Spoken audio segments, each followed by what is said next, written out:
Today, what was the top business scandal of the last 12 months? Welcome to the Fast Five by Fear and Greed. I'm Michael Thompson, and good morning, Sean Aylmer. Morning, Michael. And good morning, Adam Lang. Good morning, Michael.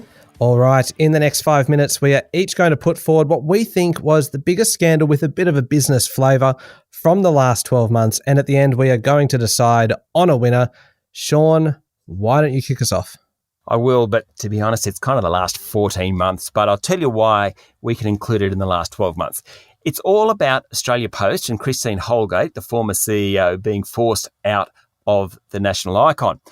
It all began in late 2020 when it emerged that Christine Holgate, the boss of Australia Post, had given 4 Cartier watches to senior staff. Now, they were valued at $20,000 in total.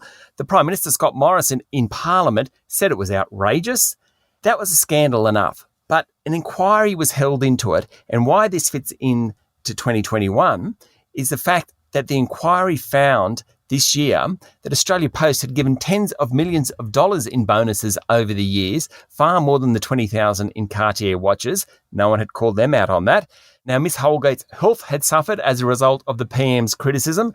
In the end, the Prime Minister looked silly. Christine Holgate ended up getting a new job and $1 million payout from Aussie Post. I just think it was the biggest scandal of the year, and admittedly it's 14 months, because over that period, it just showed how government shouldn't put their nose into business at times, and when they do, how wrong they can be. That's mine. Yeah, look, I think that is a very good story, and it was so messy, and it was really just ugly all around. Unfortunately, you are disqualified on the technicality of it having started the previous year, but it was still a good story. Okay. What's yours, Michael? Mine is, it's hard to go past this one because it is so big. Bill and Melinda Gates splitting up. And with that, Fear and Greed has officially gone tabloid. I think it makes the list because of the money involved in this particular one, because the Microsoft founder is worth somewhere in the range of 130 to 150 billion US dollars. It obviously varies depending on the day of the week. Bill and Melinda Gates Foundation, which is really kind of what gives this story a bit of extra weight. The Bill and Melinda Gates Foundation has spent around 55 billion US dollars so far fighting disease, poverty, and inequality around the world.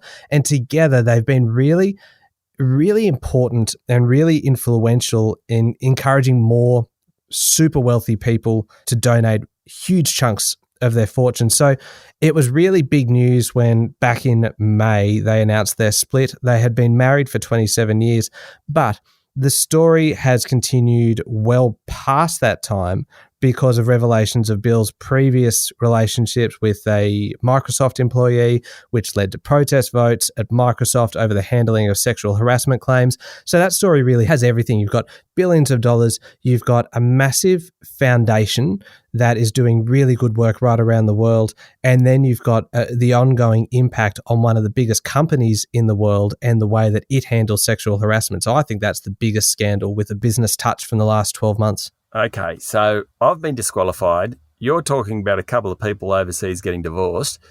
Adam, I hope you've got a good one. I do. And look, it should from that basis sound easy, but I'm sure it's not going to be an easy competition. Mine is about Parliament House. So at Parliament House, not only is it an emblem for the nation and internationally, 5,000 people work there, and they should be going to work in a place that shows the very best of our leadership, the best of business.